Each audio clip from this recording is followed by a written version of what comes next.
Graças a Deus. Meus amados irmãos, a paz do Senhor. Amém. Bom dia, Deus abençoe a todos. Nós estamos mais uma vez na casa do Senhor, nosso Deus, agradecidos pelo privilégio que Ele nos concede nesta manhã de domingo, este lindo dia, 17 de maio do ano 2020. Nós estaremos estudando a lição de número 7 da nossa revista. O segundo trimestre do ano 2020 trata da Igreja eleita, redimida pelo sangue de Cristo e selada com o Espírito Santo da promessa. Nós, nesta manhã, estamos acompanhados do nosso irmão Job, que está fazendo a transmissão deste culto, sempre nos atendendo com carinho, sempre nos atendendo com todo o capricho. Que Deus continue abençoando o jovem Job mais e mais. Também nós estamos aqui com a presença da nossa irmã Luísa, nossa irmã Geraldina e também nossa irmã Maria José. Quero dizer que nós estamos equipados com máscara, que é a recomendação. Todos nós devemos acatar. Retirei minha máscara nesse instante para poder facilitar a comunicação com os nossos amados irmãos. Estamos aqui sob a direção do Senhor nosso Deus, do seu Espírito Santo. Autorizados, nós estamos pelo nosso pastor Wilson Pereira da Silva, nosso presidente. De repente, possa ser que você pergunte: cadê o pastor Wilson? Mas nós precisamos ressaltar o seguinte: o pastor Wilson, ele está se resguardando. Ele pertence ao grupo de risco devido à sua idade, bem como sua esposa, nossa irmã Luzia. Por isso é que nós não temos sempre aí a presença do nosso pastor Wilson Pereira. Ele manda inclusive a paz e um abraço a todos os irmãos neste dia. Quero convidar a nossa irmã Luísa para fazer uma oração, para darmos início à nossa escola nesta manhã. Irmã Luísa, por favor.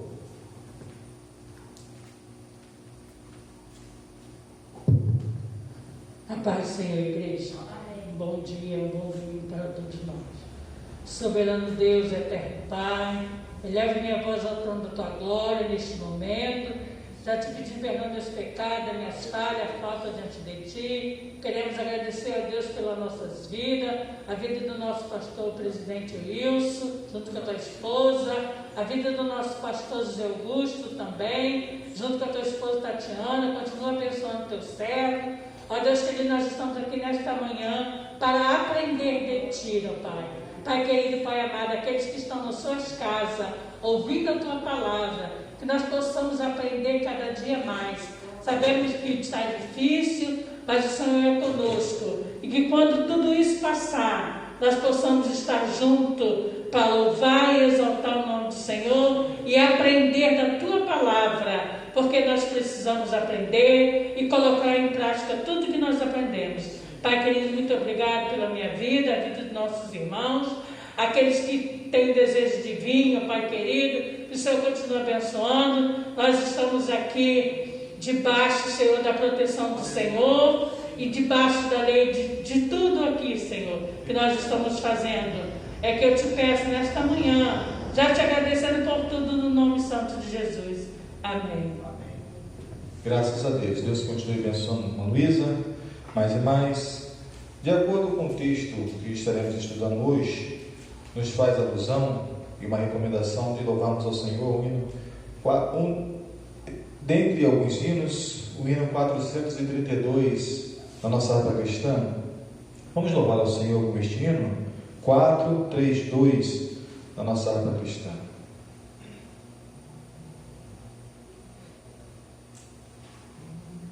Minha vida seja assim,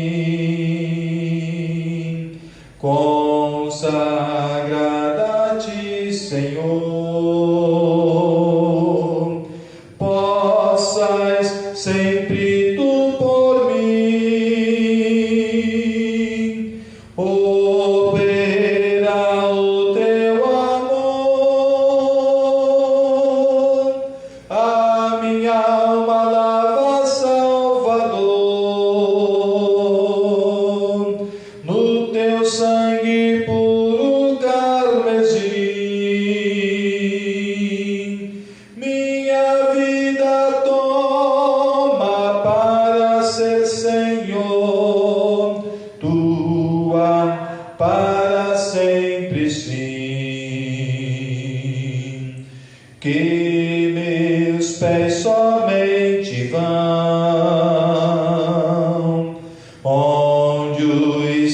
santos possam ir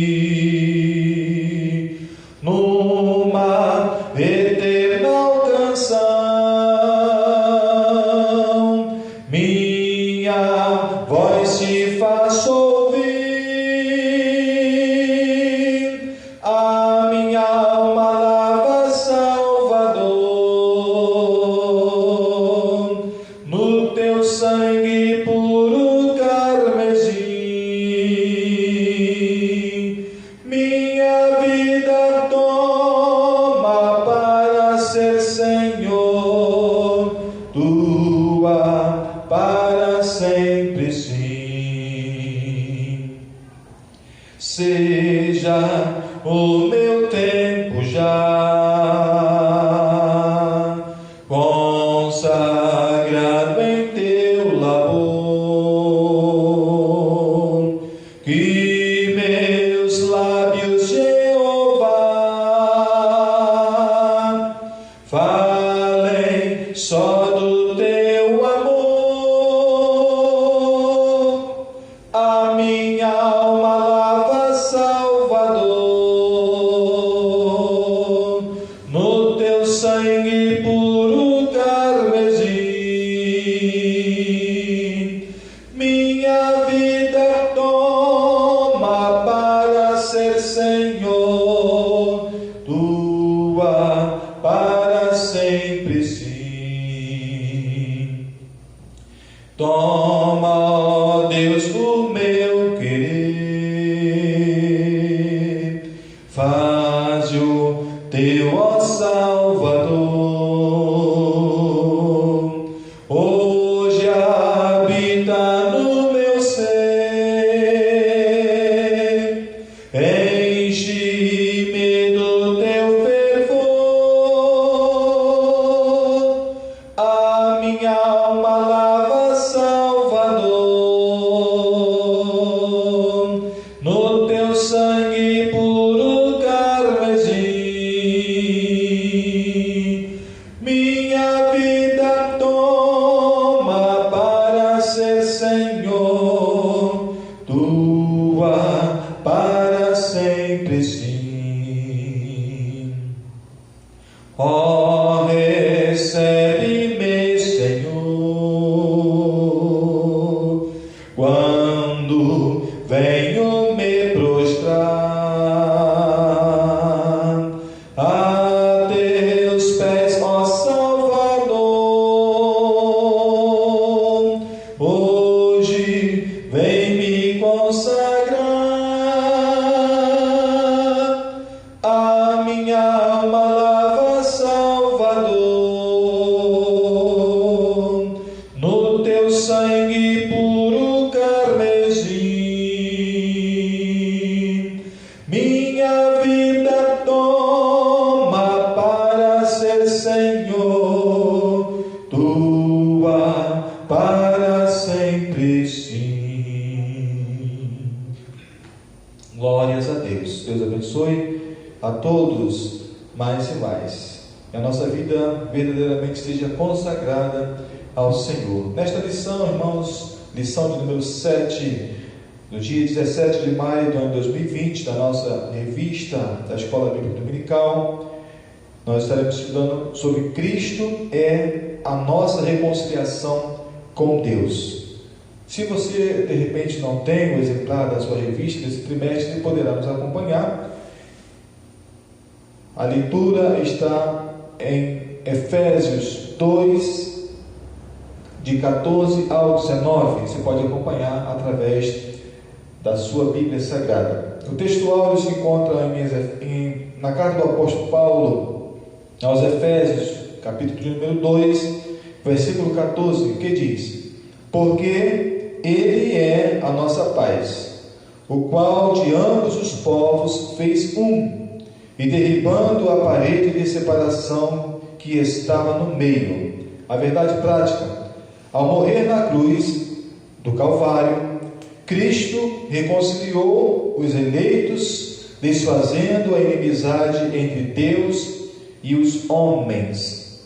A leitura bíblica em classe se encontra a carta do apóstolo Paulo aos Efésios, capítulo número 2, versículo 14 ao 19.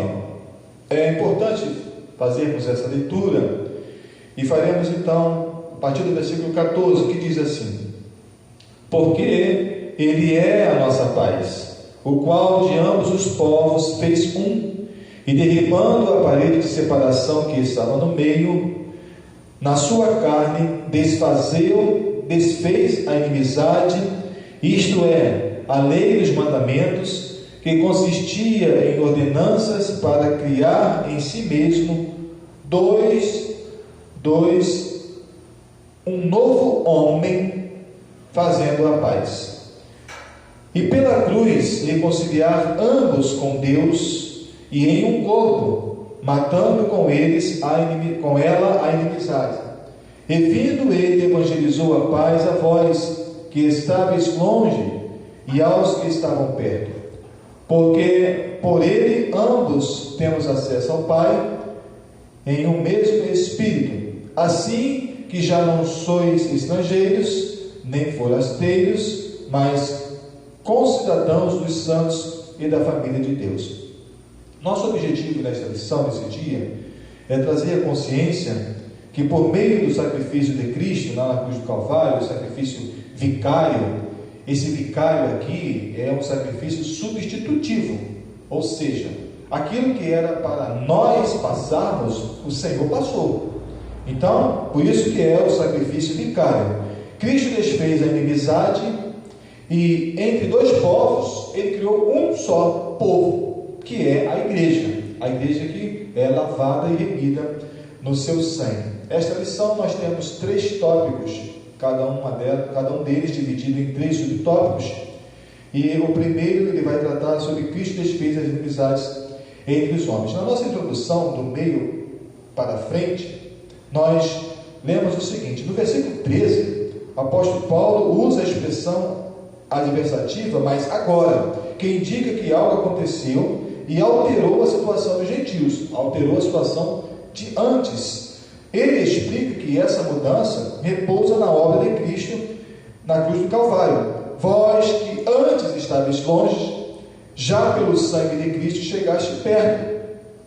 Nessa lição estudaremos os desdobramentos desta mudança que nós conhecemos. Nós vivemos essa mudança pela graça de Deus, pela misericórdia do Senhor, nosso Pai. O primeiro subtópico do primeiro tópico diz assim: a parede de separação entre homens. O exclusivismo religioso criou inimizade entre judeus e gentios. Nesse ponto veremos o que Cristo fez para dar fim a esse litígio entre os homens, litígio que existia de fato, não era uma coisa, apenas um exemplo, não era nada para que se entendesse, mas era uma coisa literal. Isso acontecia de fato.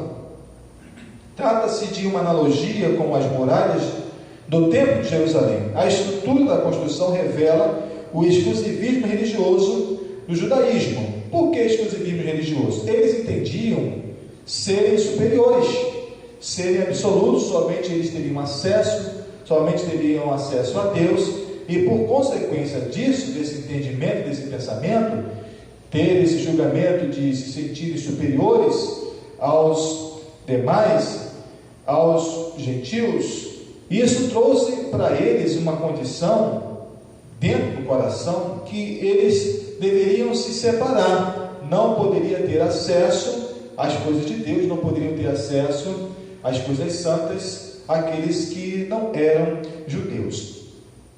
Então, entre eles havia um muro, literal, um muro de separação. Hoje nós estamos vivendo, hoje eu e você, nós estamos vivendo um muro de separação que é a quarentena.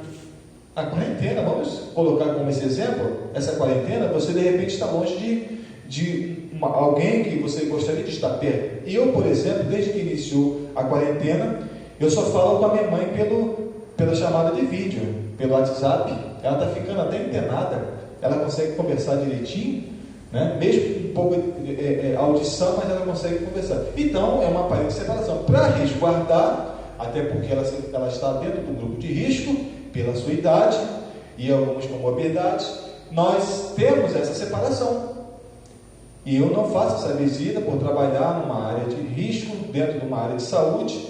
Então, por questão de segurança, é melhor agir desta forma. Então, existe esse muro, existe essa separação. Um outro exemplo é o seguinte: imagine que hoje você gostaria de ir a um determinado lugar. Por exemplo, você está na sua casa e gostaria de ir a uma praça. E o acesso a essa praça talvez tivesse ali um muro. Você estava proibido de chegar naquele muro. Aquele muro era um impedimento para você chegar à praça onde você desejava estar. Então era exatamente isso. Qual é o sentimento que você tem? Você está impedido porque existe uma separação, existe um muro. Era esse o sentimento que o povo tinha, era esse sentimento que os gentios tinham por conta do extremismo judaico, o extremismo religioso, o exclusivismo que ele tinha, era o sentimento dele. Assim como existe muita gente nos dias de hoje que pensa da seguinte forma: eu sou salvo, lavado e remido no sangue do Senhor. Mas aqueles que estão lá fora fazendo, acontecendo, aprontando, cometendo todos os atos que aborrecem a Deus, esse não tem nem direito de entrar na presença do Senhor, tem nem direito de entrar na igreja. Tem gente que pensa dessa forma, mas não. Vamos entender que não é bem assim. Vamos entender que não é este o propósito do sacrifício vicário de Cristo na cruz do Calvário. Porque Ele morreu por mim, Ele morreu por você, Ele morreu por toda a humanidade. O aceitar, o receber é uma questão de decisão que está dentro do livre-arbítrio do ser humano. Então esse extremismo judaico, quanto ao aspecto que levou Paulo à prisão, quando ele foi acusado de permitir um grego ultrapassar essa barreira, você vai ver isso no livro de Atos, capítulo 21, 28 a 30. Vamos entender essa condição. Paulo compreendeu que todos poderiam ter acesso a Deus, como temos acesso a Deus. Mas naquele momento, esse extremismo era terrível, ele era severo, que existia um muro de 1,5 metro de altura, impedindo o acesso ao povo, impedindo o acesso. Só que neste muro existia ali, posso colocar assim, alguns lembretes, alguns cartazes de aviso, proibido ultrapassar. Proibido ultrapassar quem não é convidado? Não, não era isso. Proibido ultrapassar os intrusos? Não, não era isso que estava escrito. Proibido ultrapassar. Se ultrapassar, será executado. Era assim. Será morto. A coisa era severa, era dura, porque os judeus tinham esse entendimento. Somente eles poderiam ter acesso a Deus. Somente eles poderiam ter acesso ao Pai. Então o apóstolo Paulo, compreendendo que todos poderiam ter acesso, o apóstolo Paulo, ele foi preso por esse entendimento. Ele foi encarcerado, ficou um tempo preso por ele entender que poderia todos terem acesso a Deus. Agora, a derrubada dessa parede. O segundo subtópico da nossa revista vai tratar a respeito disso. Este é o apóstolo Paulo. Ele declara que em Cristo foi derrubada a parede de separação que estava no meio.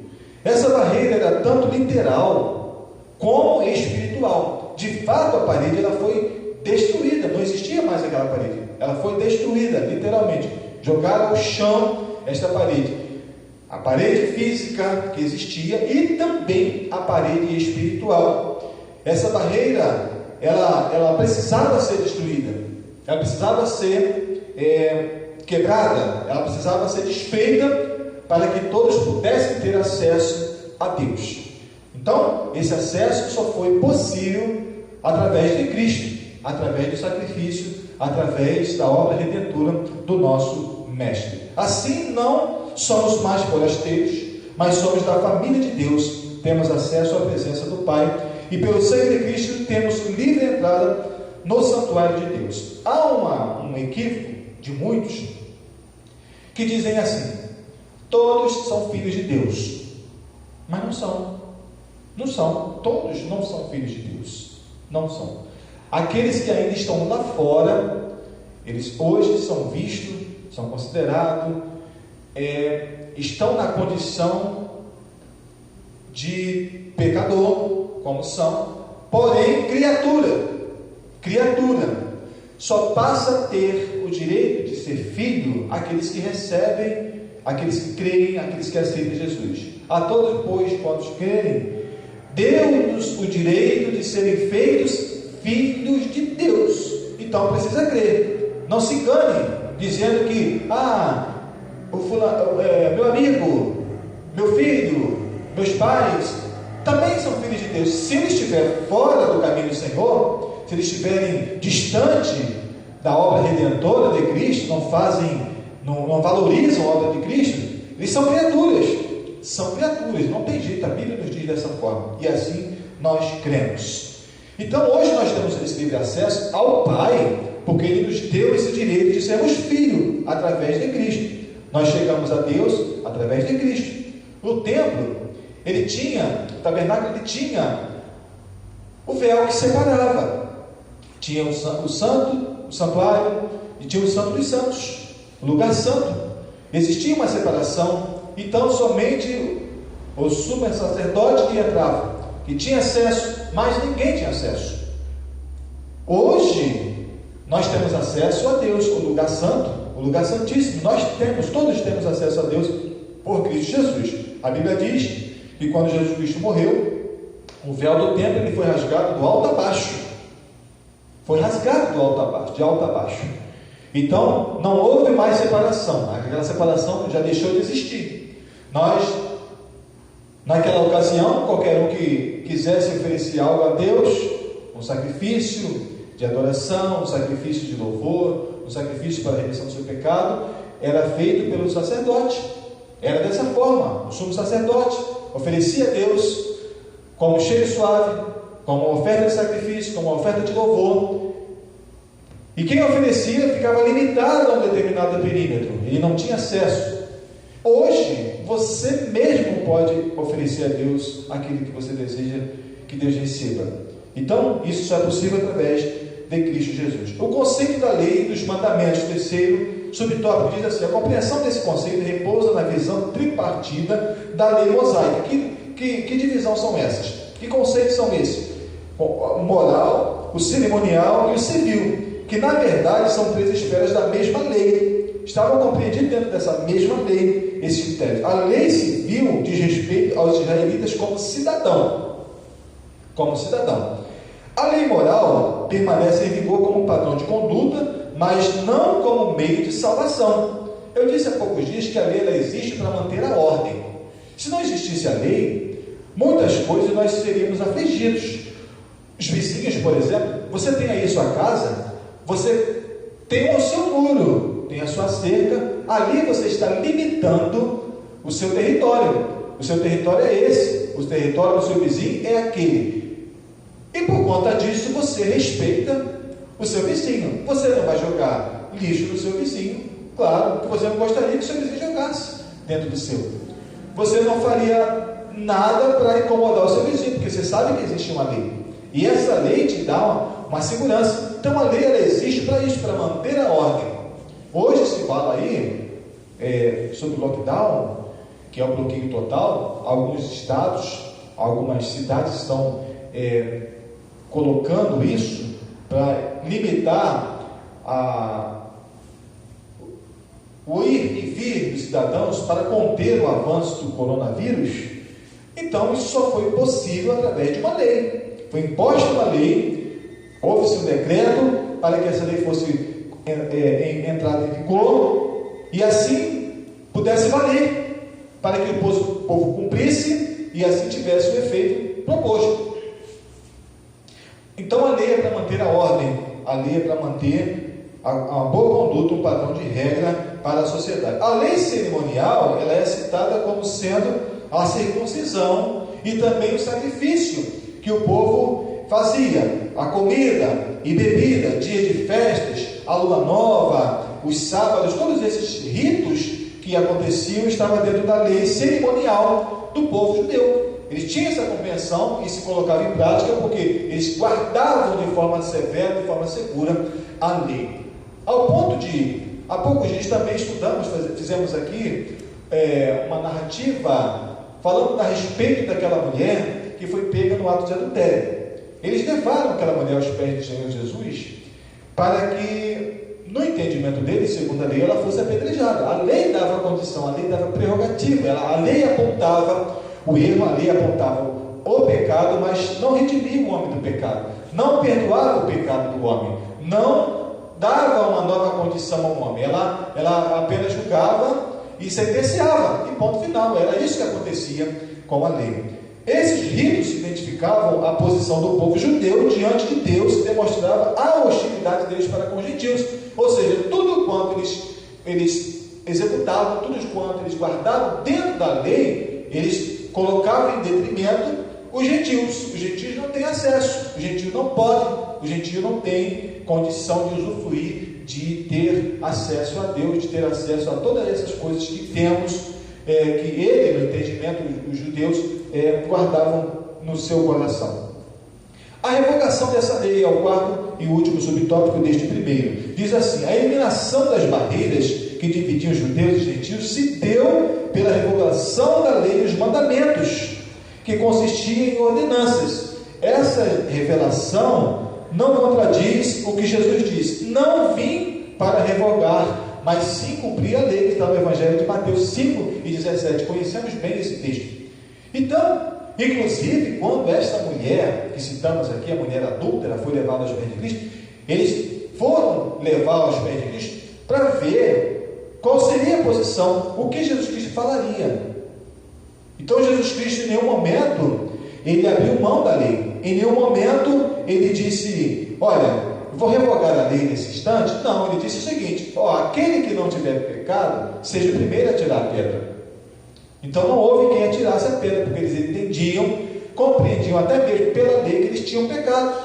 Eles viviam dentro do pecado também. Então Jesus Cristo não revoga a lei, mas sim perdoa o pecado daquela mulher e dá uma nova chance. Diferentemente da lei. A lei ia matar a mulher. Ia resolver o problema? Não.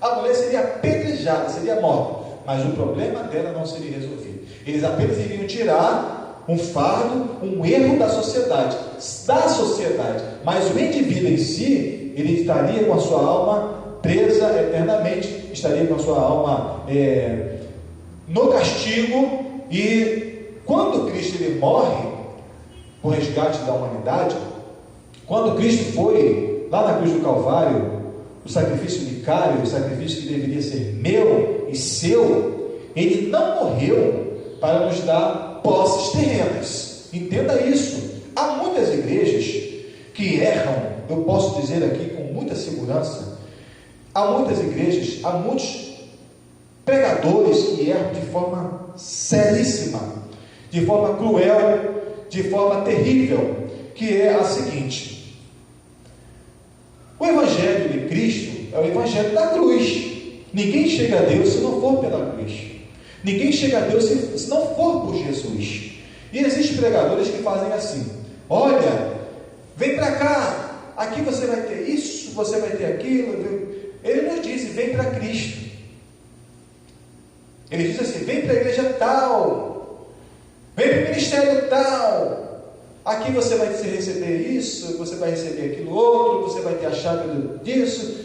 Essas coisas, qualquer indivíduo que não tenha problema com o trabalho, ou seja, que seja corajoso, que consiga trabalhar, que seja controlado, que saiba administrar bem aquilo que lhe chega às suas mãos, ele vai construir seu patrimônio. O trabalho dá essa condição. O trabalho dá essa condição. Quem não trabalha não tem direito a ter nada, porque ele não tem posse, ele não faz reserva, ele não guarda, ele não cria patrimônio porque ele não trabalha. Mesmo que ganhe pouco, se ele for um bom administrador, ele vai adquirir seu patrimônio, então ele vai ter sua conquista. A morte de Cristo na cruz do Calvário não foi para essas coisas. Não foi para te dar casa, não foi para te dar carro, não foi para te dar uma boa poupança, uma boa renda. Não foi para isso. Foi para salvar a nossa alma. Só para isso. Para nos redimir, nos tirar do inferno, para nos unir novamente a Deus. Essa é a missão. Este foi o objetivo da morte de Cristo na cruz do Calvário. Então, por isso que eu disse que com muita segurança eu diria: que há muitos que esquecem o Evangelho de Cristo, esquecem o Evangelho da cruz, o Evangelho que Cristo foi crucificado. Então não é mais Cristo, não você anuncia mais Cristo, não, é só barganha. Dá a Deus, você vai receber de Deus. Deus não é homem para fazer barganha com outro homem, absolutamente. Deus, ele é justo. Não estou dizendo aqui que você não deva ofertar, entregar seu dízimo. Por exemplo, temos aqui o dízimo de uma irmã que traz o seu dízimo na casa do tesouro. Que Deus continue abençoando nossa irmã. Lá temos outro também, irmã Vera Lúcia Tavares Souza Lobão. Que Deus continue abençoando nossa amada irmã. Isso é fidelidade. Fidelidade, porque ela reconhece a bondade de Deus. Deus deu um mês de trabalho para ela, deu o ordenado. Então, ela reconhecendo a bondade de Deus, ela traz a parte que pertence a Deus. A parte que dá, nós damos a Deus, e Deus ele retribui, porque ele é justo. Deus não precisa do nosso dinheiro, para nada. Mas a manutenção da casa do Senhor precisa, claro que precisa. E quanto mais você deposita ao Senhor, mais ele vai fazer granjear. Quanto mais você tem, mais Deus vai fazer você receber, porque você vai ofertar cada vez mais. Não adianta se você oferta 1 e você vai querer receber 100. Não é isso que funciona. De acordo com a sua semente, de acordo com aquilo que você deposita no altar do Senhor, Deus vai fazer você prosperar, porque Ele é Deus. Ele é Deus. Satanás tem enganado a humanidade de uma forma dura, de uma forma cruel. Existem irresponsáveis dizendo que não tem que entregar o dízimo, não tem que ofertar. Isso são irresponsáveis, são mensageiros de Satanás. Por quê? O crente, quando deixa de ser dizimista, quando deixa de ofertar na casa do Senhor, ele deixa de alcançar bênçãos da parte de Deus. Sim, deixa de alcançar bênçãos. É verdade, deixa de alcançar. Então a pessoa continua na mesmice, passa anos e mais anos, ele continua naquele pouquíssimo, ele não consegue abrir mão, não consegue ser fiel a Deus no pouco que tem. Não consegue. Se ele não é fiel no pouco, no muito ele não vai chegar nunca. A Bíblia diz: ser fiel no pouco e no muito te colocarei. Precisamos compreender isso e guardar. Se quisermos ser abençoados nesta terra, eu digo nesse momento, bênçãos materiais, seja fiel ao Senhor. Deus ele vai fazer você prosperar, porque Ele é justo. Deus ele é equidade. Mas não entenda, não queira você colocar a sua mão no bolso e dar uma oferta com o seu coração, dizendo: eu vou entregar isso aqui, porque eu entregando isso, Deus vai me dar aquilo. Não vai funcionar, não é desse jeito. Deus não vai fazer barganha com você. Mas se a sua oferta sair do seu coração como uma oferta de louvor, como uma oferta de gratidão, uma oferta de adoração, Deus vai receber, porque Ele está vendo o seu coração. Isso que é indispensável para cada um de nós. O ato de Cristo oferecido a Deus, em cheiro suave, aboliu a necessidade dessas ordenanças ritualísticas, e assim a inimizade entre o homem e Deus foi desfeita. Então não precisava de mais rituais, não precisava de mais coisas sequenciadas, a regra para isso, a regra para aquilo. Não, a regra é, agora sim, aceitar e receber Cristo como Senhor da sua vida, reconhecer o seu erro, reconhecer o seu pecado, pedir perdão ao Senhor, deixar o erro, alcançando a misericórdia de Deus, temos acesso ao Pai. Voltamos lá para a mulher adúltera, e citamos aqui, quando Jesus Cristo fala assim para a mulher: mulher, cadê os seus acusadores? Não te condenaram? Ela: não, Senhor, ele também não te condena. Vai-te e não peques mais. Pronto, resolveu o problema dela e deu uma instrução. Você está livre, está perdoado os seus pecados. Ela não foi apedrejada, não.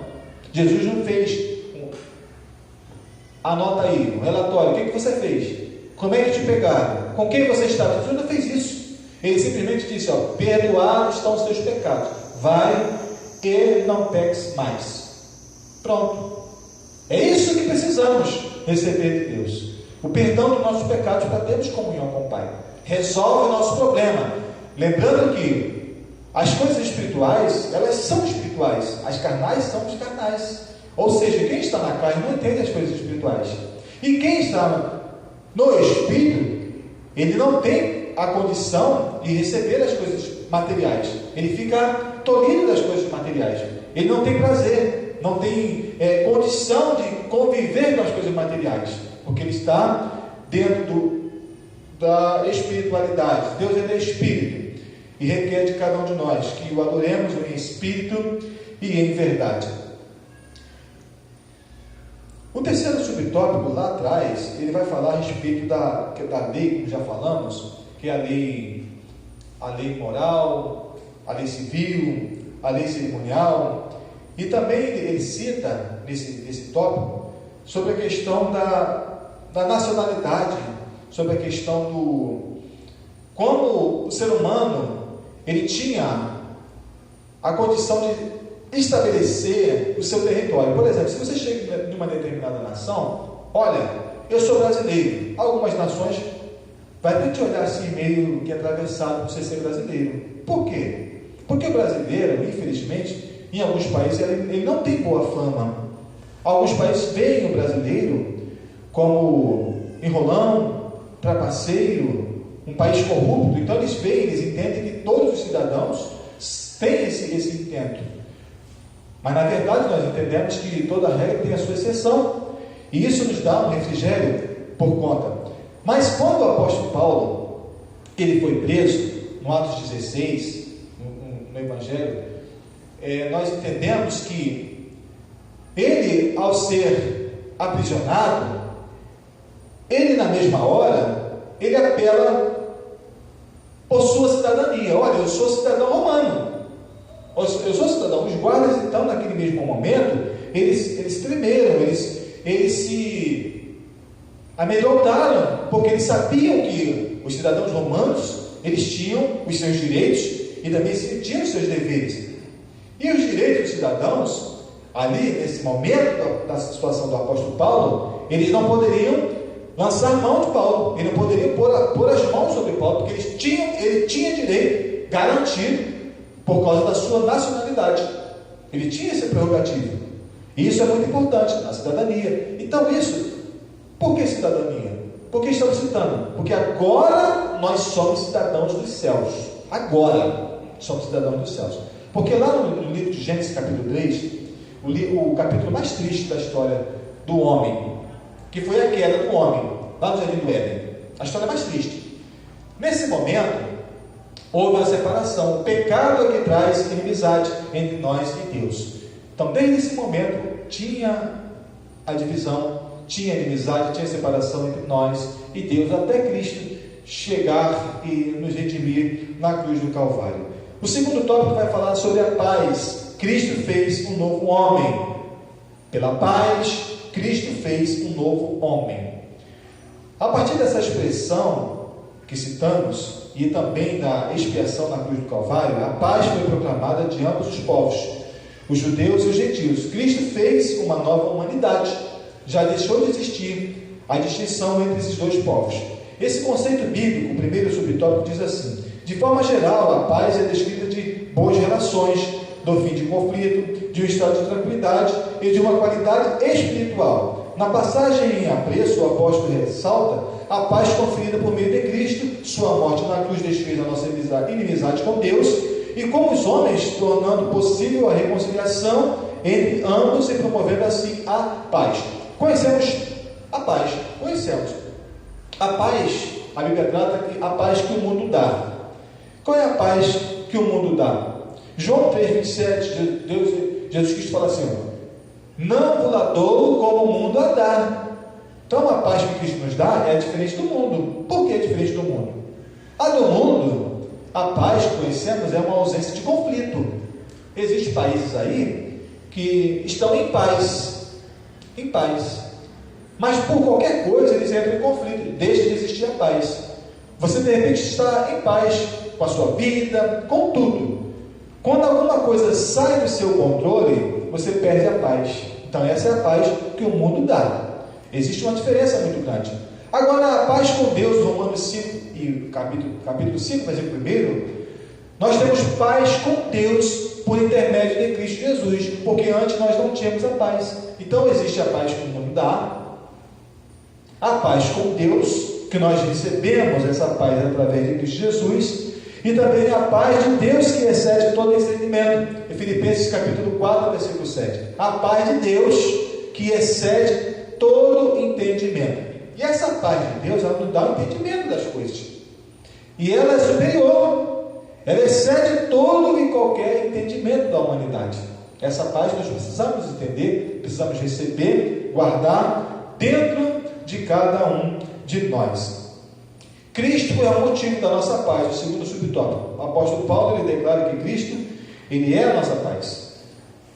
Essa expressão aponta para uma conotação mais profunda, pois Cristo não é apenas o autor da paz, mas Ele é a nossa paz, literalmente. Ele não é o autor, Ele não é o autor, é mesmo? Não, Ele não é o autor, porque o autor, ele faz alguma coisa. Não, Ele é verdadeiramente a nossa paz, de forma literal. Por isso, implica o conceito de comunhão espiritual. Ou seja, Cristo habita em nós, sendo Ele mesmo a nossa paz. Por que nós dissemos sempre assim? Eu tenho paz, Cristo me dá paz, porque nós estamos descansados no Senhor. Aonde Cristo está, a coisa não foge do controle. Aonde Cristo está, a alegria, a harmonia, a paz. Por isso que nós somos portadores desse Evangelho. Por isso que nós somos porta-voz do Senhor e precisamos anunciar isso. Pode observar, se isso não acontece com você, é porque alguma coisa está errada. Você precisa fazer com que o mundo veja Cristo em você. Como é isso?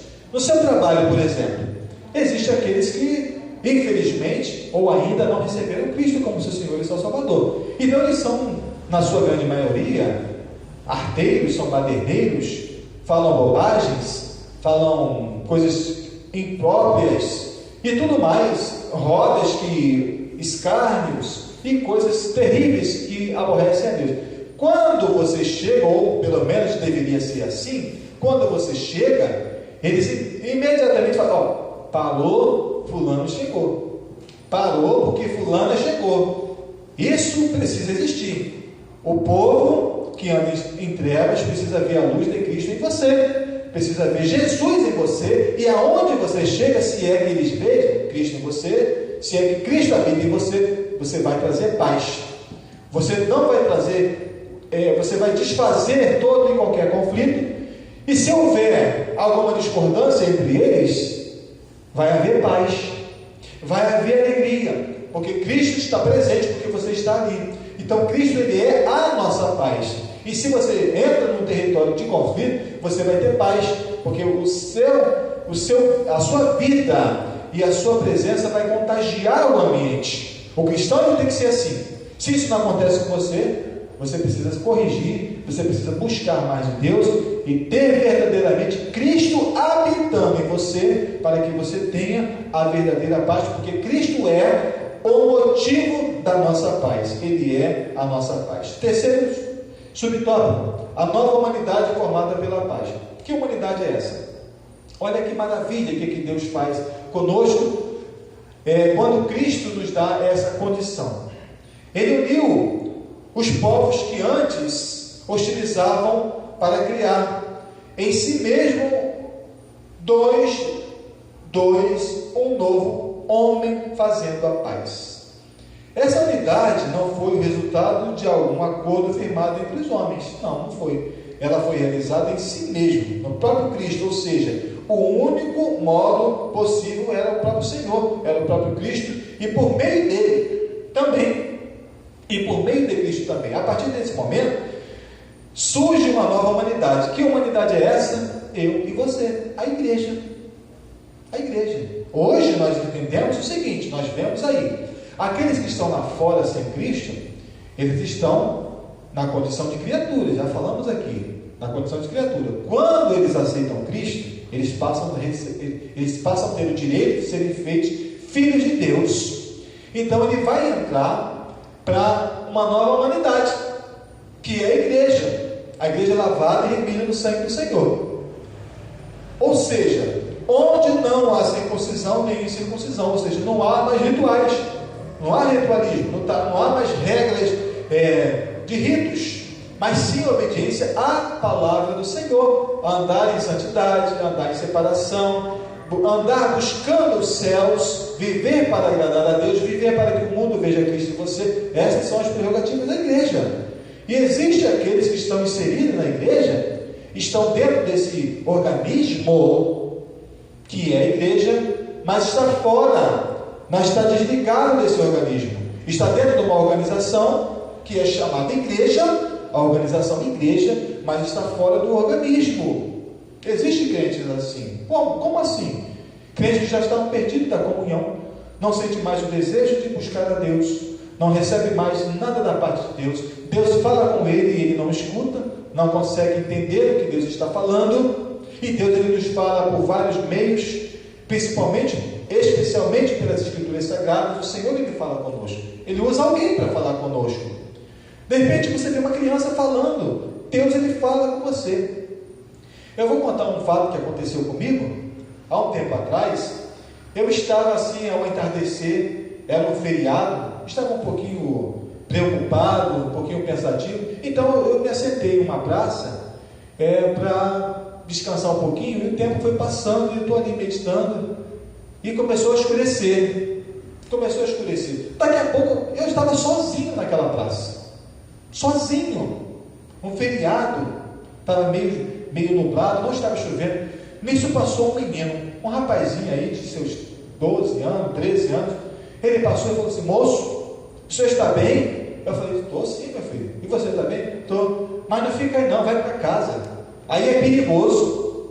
Assim, eu falei: opa, estou entendendo, esse é o recado. Eu imediatamente levantei e fui embora para casa. Ou seja, eu não deveria estar ali. Deus usou aquele menino muito provavelmente para me dar um livramento, para me tirar de uma situação. Então eu ouvi a voz de Deus, eu não ignorei. Eu poderia falar: menina, vai se cuidar. Eu poderia falar isso. Vai caçar o que fazer, é o que muitos fazem. Não entende, vai esperar chegar um profeta ali para entregar alguma coisa. Não. Eu entendi que aquilo foi um recado de Deus para mim, pelo cuidado que Deus tem comigo. Eu rápido, mais que depressa, fui para minha casa e amém. Glorificado seja o Senhor. Agradeço a Deus, porque por certo, um grande livramento o Senhor me deu. Então nós precisamos entender e receber da parte de Deus o que Ele fala conosco. E muitos estão dentro da casa do Senhor e não escutam mais Deus falar. Não escuta mais Deus falar. Deus não fala comigo há tempo, é porque o seu ouvido está gravado. Você não consegue ouvir. Em um louvor Deus fala com você. Um versículo da Bíblia Sagrada, Deus ele fala com você. E como que Deus está falando? É porque, muito certo, seus ouvidos estão doentios. Então peça ao Senhor que unja seus ouvidos, unja seus olhos, para que você possa ouvir, para que você possa ver, para que você possa entender e compreender a paz que Cristo te dá, e a paz que excede todo entendimento, essa paz que você precisa para ter uma vida saudável, uma vida íntegra diante de nosso Deus. Agora você pode, antes não. Terceiro e último tópico vai falar que pela cruz reconciliados com Deus num corpo. Terceiro subtópico. Este tópico ele vai tratar desse zelo com Deus, porque era necessário Cristo morrer. Sem o derramamento de sangue não haveria remissão de pecado.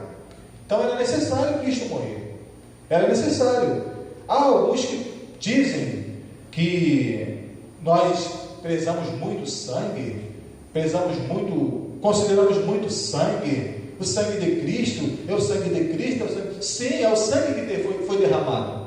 É o sangue que foi derramado. É isso que precisamos compreender. Porque se Cristo não tivesse sido levado ao madeiro, se Cristo não tivesse sido morto por mim, por você, nós não teríamos vida. Nós estaríamos aí, andando, criaturas, apenas criaturas, vagando. E a nossa vida, ela teria ainda o seu limite terreno.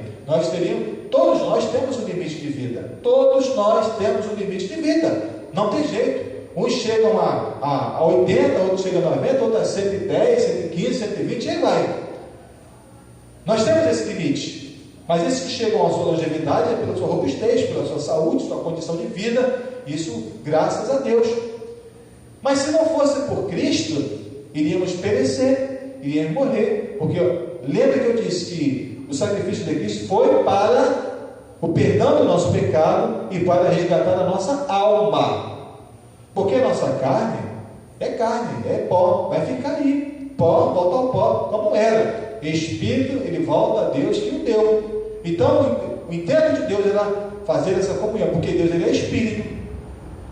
Então, ele quer fazer essa remissão a toda a humanidade, que a humanidade largue o seu pecado. Por isso é que o mais vil pecador, o homem mais terrível, mais perverso, aquele que mais cometeu atrocidade neste mundo, ele vai pagar diante da lei o que lhe deve à justiça. Sim, tem que pagar, todos têm que pagar, porque nós devemos obedecer à lei dos homens. Mas Deus, ele tem a misericórdia, e Deus, ele quer salvar a alma desse homem. Sim, ele quer salvar. Se ele se arrepender e deixar o pecado que ele cometeu, isso não vai abrir mão das consequências terrenas. Ele vai pagar diante da lei, ele vai ser preso. Em alguns países, alguns são até levados à morte, a sentença de morte. Sim, alguns países adotam esse procedimento. O Brasil não. Existem algumas correntes que adotam isso aí, mas não que fosse uma coisa oficial. Não é uma lei nossa, não é uma lei da nossa nação. Mas por isso, Deus, ele tem resgate para aquela alma. Então a morte de Cristo foi para nos garantir acesso a Deus. O primeiro subtópico diz assim: Cristo se fez maldição por nós. Por que ele fez maldição por nós? O rito da ocasião, o rito da época, era que os malditos fossem crucificados. Malditos. Então ele faz isso. Ele se faz maldito. Ele foi crucificado sem pecado, ele foi crucificado sem culpa, ele fez o sacrifício vicário, que era para mim e você passar, porque nós sim que éramos malditos. Terrível isso, mas a verdade, a realidade, porque nós herdamos o pecado de Adão, a desobediência do homem lá no jardim do Éden. Se você tem dúvida, leia aí Gênesis 3, você vai compreender o que é isso. Ser condenado à morte de cruz era um sinal de maldição e de profunda humilhação. O réu era açoitado por um chicote de várias tiras de couro, acompanhado de chumbo ou ossos nas pontas. Para que isso? A cada chicotada que o réu levasse, dilacerava a sua carne. Aquele chumbo, aqueles cacos de osso, entranhavam na carne e rasgava, arrancava pedaços da carne. Era para isso. E o povo achava graça, gostava disso. Então Cristo passou por isso, por causa da nossa vida, por causa da nossa alma, para nos resgatar e nos tirar do inferno. Então ele se fez maldito por isso. Ele se colocou à disposição, ele mesmo se deu a cada um de nós. Ele disse assim: a minha vida ninguém a tira, eu mesmo a dou. E também eu mesmo a resgato.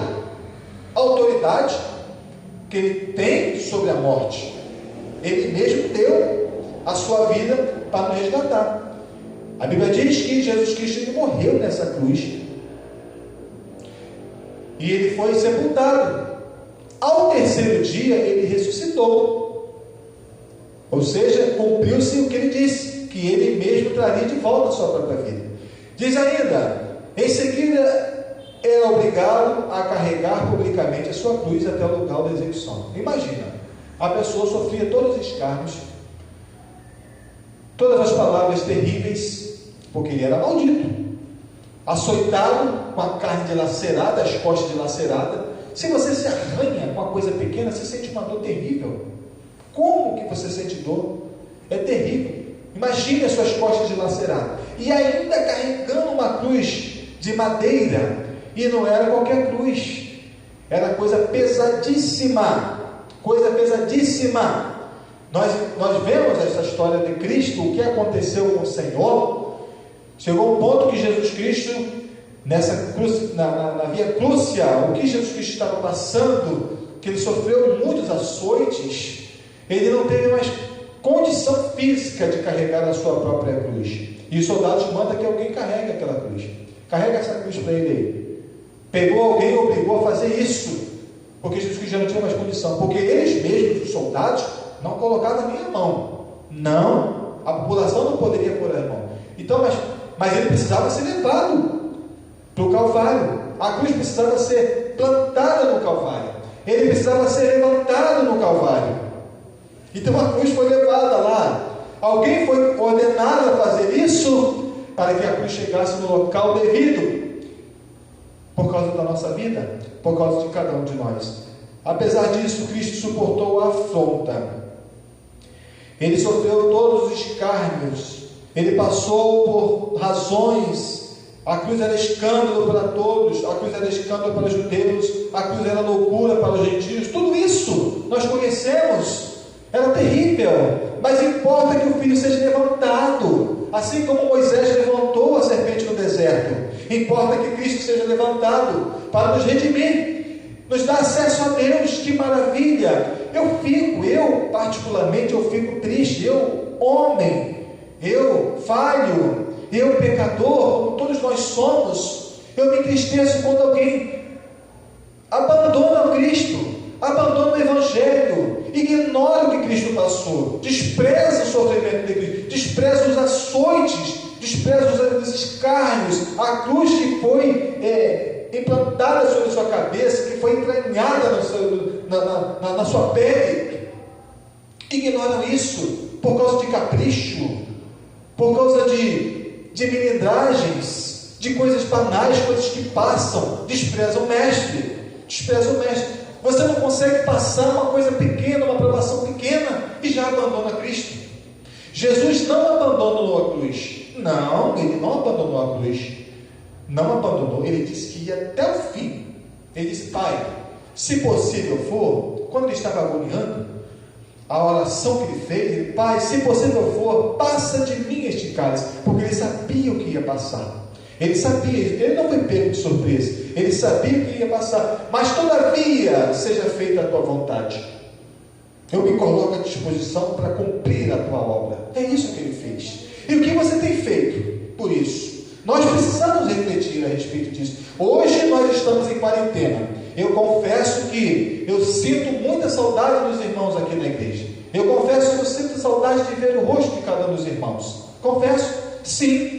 Saudade de cumprimentar, de dar paz, de ouvir um glória dos irmãos. Eu sei que aí na sua casa você está fazendo isso, glorificando a Deus, exaltando ao Senhor nosso Deus. Sim, com certeza. Mas tem crente que está dando graças a Deus por não ter mais cultos, pelo fato da igreja estar limitada. Tem gente que glorifica, pensa até que está de férias, abandonou o mestre, não pega mais a palavra para estudar, não pega a palavra para ler, não tem a sua revista, não tem um pingo de prazer de buscar ao Senhor. Tem crente desse jeito, tem crente vivendo assim: estou de férias. Oh Deus, infelizmente, desprezando o sacrifício de Cristo na cruz do Calvário. Que Deus possa te dar condição de refletir a respeito desse texto, porque nós somos a igreja eleita, a igreja separada, que foi comprada, e temos acesso ao Pai. E qual foi esse preço?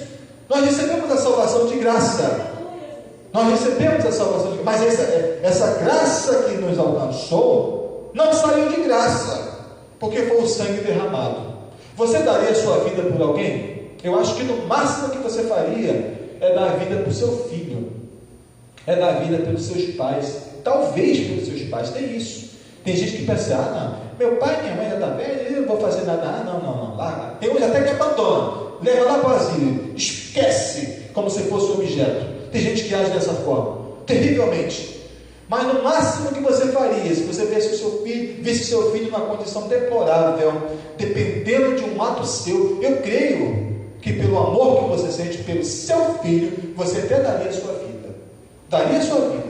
Alguém pode chegar, ou você ou seu filho. Eu, com certeza, eu faria isso. Claro que eu faria para os meus filhos, sim, com certeza. Mas só que o que Deus fez, Ele fez por toda a humanidade. Ele deu o seu filho por toda a humanidade. Você, no máximo, daria para o seu filho. Se um vizinho seu precisasse desse sacrifício, dessa doação da sua vida em favor da dele, você não faria isso. Você ia lamentar. Desculpa, sinto muito, eu não posso fazer. É isso que acontece. Mas Cristo fez por cada um de nós. Reconciliados pela cruz de Cristo, segundo o subtópico, que diz assim: foi o sacrifício vicário de Cristo na cruz e sua consequente vitória sobre a morte que possibilitaram nossa reconciliação com Deus e com os homens. Ou seja, nossa reconciliação com Deus e com os homens. Ou seja, existia conflito vertical e existia conflito horizontal. Quantas pessoas nós conhecemos que antes levavam uma vida desordeira, levavam uma vida inconsequente, uma vida deplorável, e ele veio para o meio, veio para o Evangelho, se arrependeu, alcançou a misericórdia de Deus e hoje está dentro desse organismo chamado igreja, dessa organização chamada igreja, e em comunhão e em paz com Deus. Então, nós antes tínhamos esse bloqueio, essa divisão vertical, ou seja, entre nós e Deus, e também entre nós e nosso próximo, a horizontal. E Deus, através de Cristo, através dessa reconciliação que nos dá, nós passamos a ter paz. Aquela pessoa que de repente era seu vizinho, você não falava com ele por conta dos seus atos, por conta das suas práticas, e de repente ele aceita Jesus, vive uma vida, Deus transforma, dá uma nova história, dá um novo nome, e ele faz-se uma nova criatura em Cristo. Pronto, você vai ter prazer de falar com aquela pessoa. Claro que você vai ter prazer, vai ter paz, vai ter alegria, vai ter comunhão com ele. É isso que Cristo nos dá. Muito bem, nessa perspectiva que Cristo é a nossa paz, que pela sua carne um novo homem foi criado fazendo a paz, e que também evangelizou a paz a vós, proclamando ao mundo as boas novas da cruz. A mensagem da cruz apregou a paz entre Deus e os homens, isto é, o mistério da reconciliação. Através de Cristo fomos reconciliados com Deus. Quando o homem pecou, lá no Jardim do Éden, criou-se a separação, criou-se uma divisão. O que nos separa, o que nos dá a separação entre nós e Deus são os nossos pecados. O que faz a separação entre nós e Deus são os nossos pecados. Que pecados são esses? A Bíblia vai te apontar todos eles. A Bíblia te mostra todos eles. Tem gente que pensa o seguinte: se eu fizer isso, não tem problema não. Tem uns que estão dizendo até agora, isso não tem nada a ver. Isso é bobagem. Isso é arrumação dos homens. Isso é costume dos homens. Tem coisas que são ignorância, sim. Claro. Mas uma regra de vida, uma regra de fé, uma regra de obediência às Escrituras Sagradas, não foi o homem que escreveu. Não é interpretação humana. Não. O próprio Deus dizendo que a nossa vida precisa ser de conduta, de boa regra, de boa fé, de paz uns para com os outros, de comunhão, uma vida de santidade, uma vida de separação. Se nós cristãos, lavados e remidos no sangue do Senhor, estamos fazendo as coisas que o mundo faz, vivendo como o mundo, nós estamos separados de Deus, porque Deus não está aprovando, Deus não recebe aquilo que estamos fazendo. É assim. E alguns pensam assim: não tem nada a ver. Não tem nada a ver isso. Eu posso fazer isso, eu posso usar aquilo, eu posso fazer isso, eu posso andar desse jeito, eu posso andar daquele jeito. Tem nada a ver? Tem sim. Tem tudo a ver, porque está aborrecendo a Deus. Isso é equívoco, isso é engano do diabo. Lembre-se de uma coisa: o diabo é mentiroso. A Bíblia diz que ele nunca se firmou na verdade, porque ele é o pai da mentira. Se ele é o pai da mentira, ele vai mentir sempre para você, vai sempre te enganar, vai sempre te induzir ao erro, para que você perca o reino dos céus, para que você deixe de alcançar os céus. É intento dele. Ele jamais vai te dar orientação, jamais vai te dar uma informação que vai te trazer a salvação. Jamais. E sim, porque ele vai fazer com que você erre o caminho dos céus, porque ele já está condenado. Já está condenado, não tem jeito. Para o diabo não tem mais jeito. Para o ser humano tem jeito. Enquanto estiver as janelas abertas, enquanto tiver luz sobre sua vida, enquanto você estiver vida com vida, tem jeito para você. Tem jeito, tem solução. Não importa o que você fez, não importa o que você tem feito. Se você largar e deixar, vai alcançar a misericórdia de Deus. Já o diabo já está condenado. Pronto, já está condenado. E ele quer levar com ele aqueles que desejam ir para os céus, porque ele foi expulso dos céus, então ele não quer que a humanidade chegue até os céus. E outra coisa, nós fomos feitos imagem e semelhança de Deus. Nós somos feitos em imagem e semelhança de Deus. Ele não tem essa feição que nós temos. Não tem. E o inferno, lembre-se disso, o inferno não foi feito para nós. O inferno foi feito para o diabo e seus anjos. Para o diabo e seus anjos. Sim, não foi para o homem, não foi para a humanidade.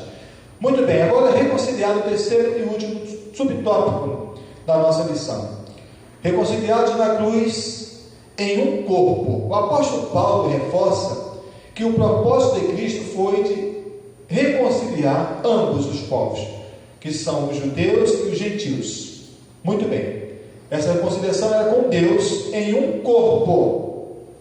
A ênfase recai aqui sobre a inimizade existente na vertical, já dissemos sobre isso, isto é, entre o homem e Deus.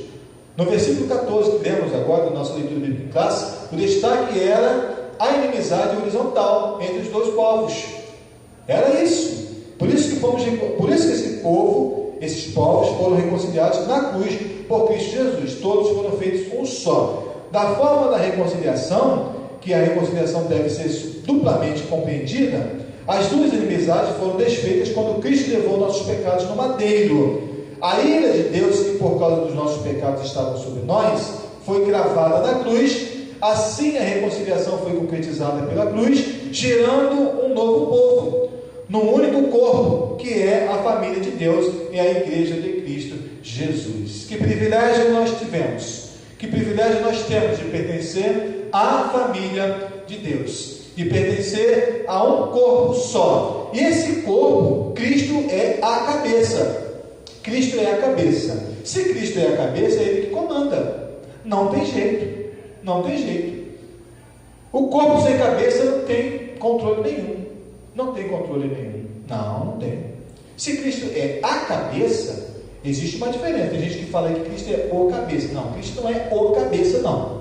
Cristo é a cabeça. A cabeça. O corpo precisa de cabeça. Eu estou aqui falando, estou andando para lá para cá. Se me cortar a cabeça, acabou. Vou cair no chão. Não faço mais nada. Vai ficar ali só um resto.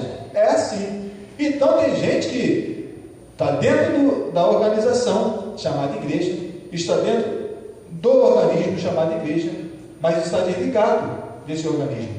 Desligado. Não tem vida. A cabeça já não fala mais com ele. A cabeça já não dá mais comando para ele. Se você fizer assim com as suas mãos, faça assim. Você só fez isso porque a cabeça mandou o controle. Só isso. Quando a pessoa sofre de um AVC, que é uma doença vascular, que é um acidente vascular cerebral, AVC é um derramamento de sangue. Então, esse sangue, quando se derrama no nosso cérebro, no cérebro do indivíduo, que Deus nos livre desse mal, em nome do Senhor Jesus, quando derrama esse sangue, é um vaso que se rompe, e ao se romper tem uma perda de sangue, e essa perda de sangue, por sair do vaso, ele vai coagular. Coagulando, ele impede a circulação sanguínea, e por conta disso, a pessoa muito provavelmente perde algum dos seus movimentos, ou perde parte do rosto, fica sem controle, perde a mão, perde o braço, perde a perna e, vai ficar uma sequela. Por quê? Aquele membro já perdeu o contato com a cabeça. Perdeu. Isso que acontece. Aí eu te pergunto, será que não existem membros assim, que já não tem mais o contato com a cabeça? Existe. É por isso que o crente precisa ter o cuidado, ter uma vida saudável diante de Deus, para que quando a cabeça determinar um comando, ele imediatamente obedece. Você fez assim com a sua mão? Pronto. Você vai ver que é você que faz o comando. Se você fizer, não vou fazer com a mão, pronto, a mão vai ficar paradinha, bonitinha. Fica, porque o comando está ativo. A comunicação está perfeita. Você conhece alguém que ficou com o braço com a sequela por causa de um AVC? Conhece? Claro que conhece. Você já viu isso na rua? Já viu? Aquele braço está ali, atrofiado, sem vida. Ele não recebe mais comando nenhum. Não tem mais comunicação. Então busque a Deus, passe a ter comunhão com o Pai, para que você possa receber o comando da cabeça, que é Cristo, que se entregou por você, te uniu a Deus, te deu o direito de ser chamado filho de Deus, e ainda te dá o direito de morar nos céus. Permanece firme até o fim e você verá Deus. Você estará com o Pai na eternidade. Que Deus possa te abençoar de forma poderosa, derramar sobre a sua vida as mais copiosas bênçãos, que você tenha saúde material, saúde espiritual, que te vá bem em tudo, que a graça de Deus te alcance, tudo que você fizer seja para a glória do Senhor, que o mundo possa ver Cristo em você, onde você chegar haja paz, onde você chegar haja comunhão, você é o proclamador da paz, você é quem anuncia Cristo, que Deus faça isso em você, que você seja uma bênção nas mãos de Deus. E vamos orar uns pelos outros. Nós somos carentes das orações uns dos outros. Vamos orar para aqueles nossos irmãos que pensam que estão de férias, não querem nem saber de Jesus, estão aí vivendo de forma comum. Vamos orar por eles, vamos apresentar ao Senhor para que Deus possa alcançá-los segundo a sua infinita misericórdia. Eu quero te convidar logo mais às 19 horas. Hoje nós iremos fazer mais uma vez a transmissão do nosso culto. Eu quero te convidar a participar conosco, a estar juntos, cultuando ao Senhor. Se você puder, comunique a outros, para que possa participar também, para que possa receber este culto. Dá um endereço aí, endereço eletrônico, a forma que chegou até você este culto. Passe adiante, passe ao seu contato, passe ao seu amigo, passe aquele seu irmão que não está acompanhando, está sendo muito tímido o acompanhamento dos irmãos a este culto. E é um privilégio que o ser humano tem, é um privilégio que nós salvos em Cristo tem. É um privilégio, e há muitos que desprezam.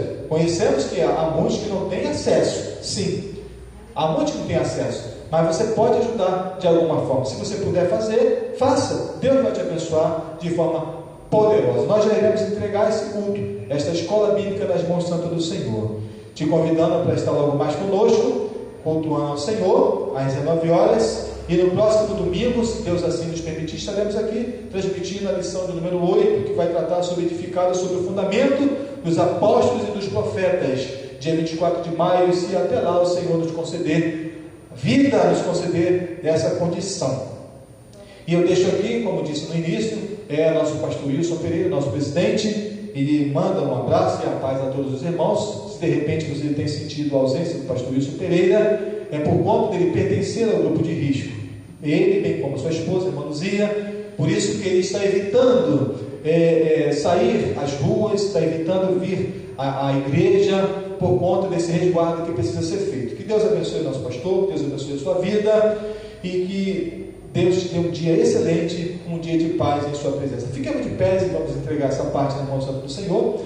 Esta escola bíblica está aqui em nossas mãos, o dízimo de alguns irmãos que têm trazido seu dízimo à casa do Senhor, reconhecendo a bondade de Deus, reconhecendo o que Deus é para a sua vida. Está também, já apresentei da nossa irmã Vera Lúcia, está da nossa irmã Maria das Neves dos Santos, do nosso jovem irmão Lucas de Paulo Nascimento. Que Deus abençoe a cada um dos nossos amados, que as janelas dos céus permaneçam abertas sobre a vida de cada um dos irmãos, dia após dia. Fiquemos de pé e vamos entregar essa parte. Eu quero convidar a irmã Maria José Cardoso para nos fazer uma oração nesta manhã, entregando essa parte nas mãos santas do Senhor nosso Deus.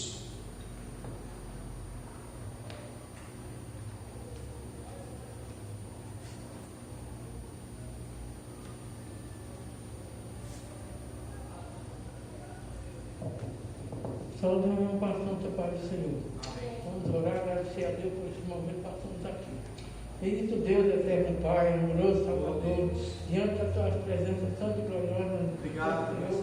Te agradecemos por esse momento que tu tens nos dado para ouvir a tua palavra, Senhor. Oh Deus, que essa palavra tenha sido jogada, Senhor, para muitos corações nessa manhã, Senhor. Que muitos possam dar ouvido a tua palavra e os cristãos, Senhor, na tua presença, possam regozijar em ti, e os que não estão possam se converter, possam ver, Senhor, como precisamos de Jesus nesse momento tão difícil. Seja conosco, nos dá a tua graça, abençoa o seu servo, Senhor, enxerga essa palavra, Senhor, abençoa cada um que aqui estamos. Pelo amor do teu nome, nos dá a tua graça, nos dá saúde, nos dá livramento, nos dá proteção divina, pelo amor do teu nome, da tua palavra. Nós te agradecemos. Leva-nos em paz para nosso lar e guarda todo o teu povo na face da terra. Nos dá vitória pelo amor do teu nome. Recebe esse trabalho no som da tua graça, em teu nome vivendo para sempre. Amém. Faça assim com as suas mãos e recebam a bênção do Senhor. E a graça de nosso Senhor e Salvador Jesus Cristo, o grande amor de Deus e a comunhão e as doces consolações do Espírito Santo esteja com todo o povo de Deus que diz amém. A paz do Senhor para todos, que Deus nos abençoe.